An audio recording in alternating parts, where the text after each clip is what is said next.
Hello students, in this video we will continue with what we were learning in the previous video, kinds of pronoun.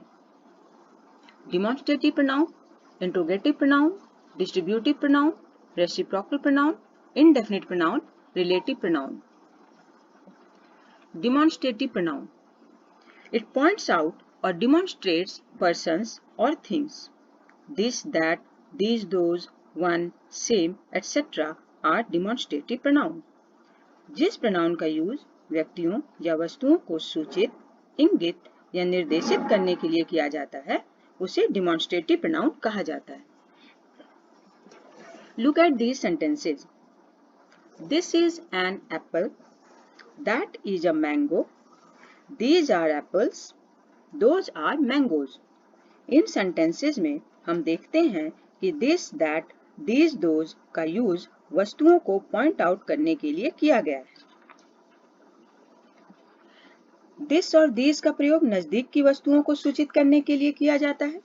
नजदीक की एक वस्तु को सूचित करने के लिए this का तथा एक से अधिक वस्तुओं को पॉइंट आउट करने के लिए these का.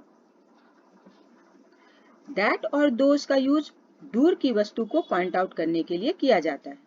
दूर की वस्तु अगर सिंगुलर नाउन हो तो that और प्लूरल नाउन हो तो those का यूज करते हैं. Look at these sentences. This is my pencil. That is your shirt. These are their cars. Those are his balls. This pencil is mine. That shirt is yours. These cars are theirs. Those balls are his. यहाँ ध्यान देने वाली एक बात यह है कि अगर this, that, these, those के तुरंत बाद कोई नाउन हो तो उसे डिमॉन्स्ट्रेटिव प्रोनाउन न कहकर डिमॉन्स्ट्रेटिव एडजेक्टिव कहेंगे. जैसा कि हम this pencil is mine, that shirt is yours, these cars are theirs तथा those balls are his में देख रहे हैं, जहां this, that, these तथा those प्रोनाउन के बाद पेंसिल, शर्ट, कार्स तथा बॉल्स हैं जो नाउन्स हैं, इसलिए ये डिमॉन्स्ट्रेटिव एडजेक्टिव हैं. Interrogative pronoun. It asks questions. WH words like who, whom, whose, which, what, etc. are used as interrogative pronoun to ask questions. जिस pronoun का यूज प्रश्न पूछने के लिए किया जाता है और जिसका उत्तर एक नाउन या pronoun होता है उसे interrogative pronoun कहते हैं. For example, who called my name? Which is your favorite color? Whose house is this? Whom do you want to meet? यहाँ who, which, whose, whom का यूज क्वेश्चन पूछने के लिए किया गया है. अगर हम प्रश्न पूछें who called my name, किसने मेरा नाम पुकारा, तो उत्तर किसी न किसी पर्सन का नाम होगा जो कि एक नाउन है. यहाँ एक बात और ध्यान रखनी चाहिए कि अगर who, whom, whose, which और what के बाद कोई नाउन हो तो वह इंट्रोगेटिव एडजेक्टिव होगा. For example, which pen is yours? Whose notebooks are these? यहाँ which और whose के बाद नाउन पेन एंड नोटबुक हैं. Distributive pronoun. It is used for those persons and things that are taken as a whole or in separate groups. They equally distribute attention to each unit in a group. जिस pronoun का use दो या दो से अधिक व्यक्तियों या वस्तुओं में से एक या एक भी नहीं का बोध कराने के लिए किया जाता है उस प्रोनाउन को डिस्ट्रीब्यूटिव प्रोनाउन कहा जाता है. Distributive pronoun always takes singular verb. For example, either of you is intelligent, neither of you is guilty, each of them is working equally hard. अगर डिस्ट्रीब्यूटिव प्रोनाउन के तुरंत बाद कोई नाउन हो तो डिस्ट्रीब्यूटिव एडजेक्टिव कहलाते हैं. Each boy is good, either book is thick. In sentences में each तथा either के तुरंत बाद नाउन्स बॉय तथा बुक हैं, इसलिए ये डिस्ट्रीब्यूटिव प्रोनाउन नहीं बल्कि डिस्ट्रीब्यूटिव एडजेक्टिव हैं. Reciprocal pronoun. It is used to express the reciprocal relationship between the two subjects. Each other और वन अनदर को रेसिप्रोकल प्रोनाउन कहते हैं। रेसिप्रोकल का मीनिंग होता है परस्पर यानी कि आपस में।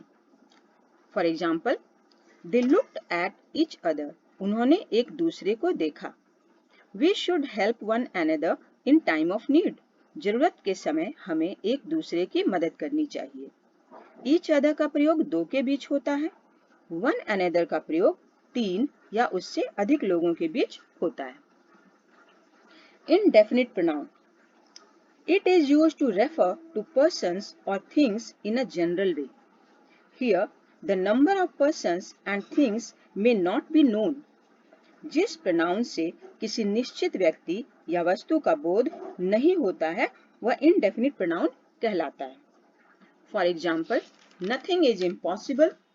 One must abide by the rules. Nobody can defeat him. In sentences में किसी निश्चित व्यक्ति या वस्तु का बोध नहीं हो रहा है। यहाँ भी अगर इनडेफिनिट प्रोनाउन के तुरंत बाद कोई नाउन हो तो इनडेफिनिट एडजेक्टिव कहलाते हैं। जैसे some boys are hungry, many girls have come.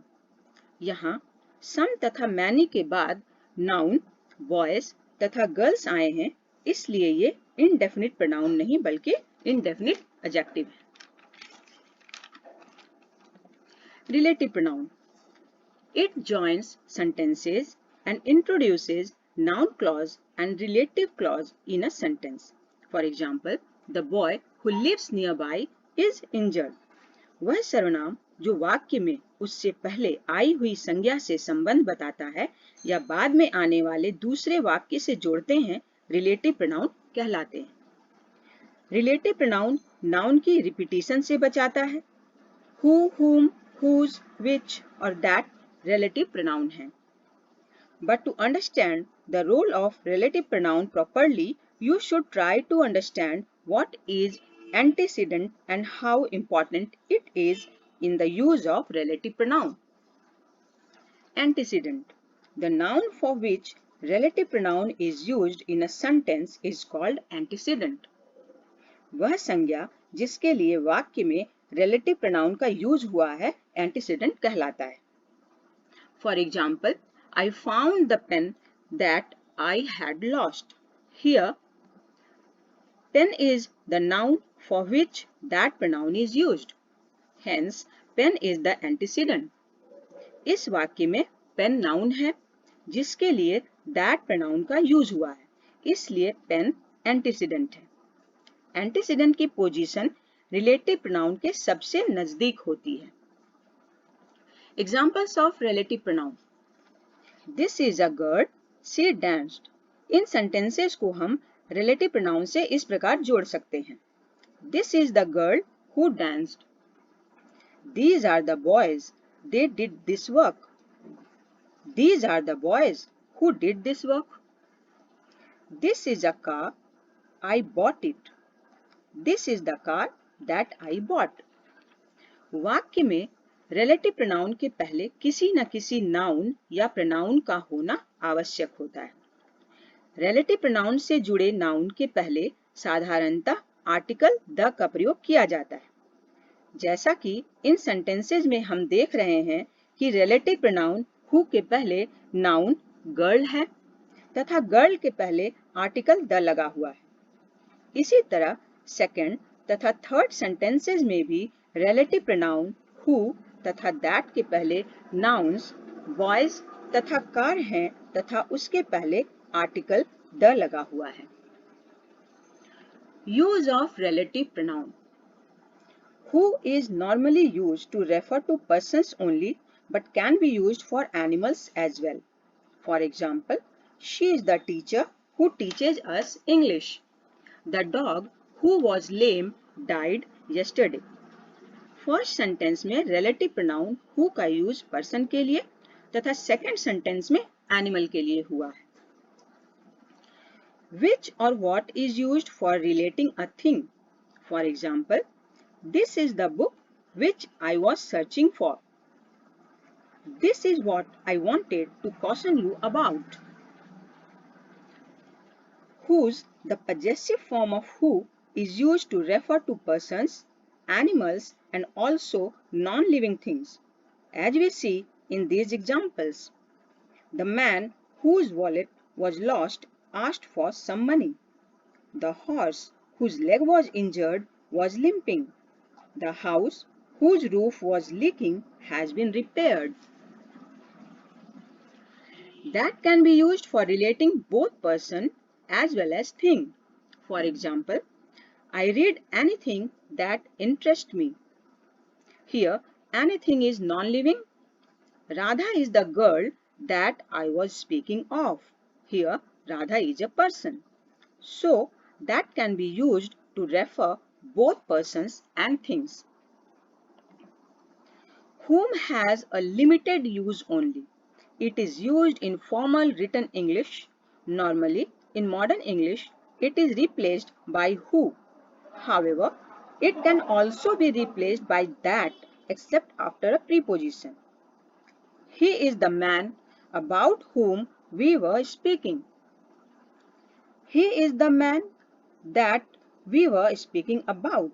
Here, preposition about is shifted to the end position to use that in place of whom.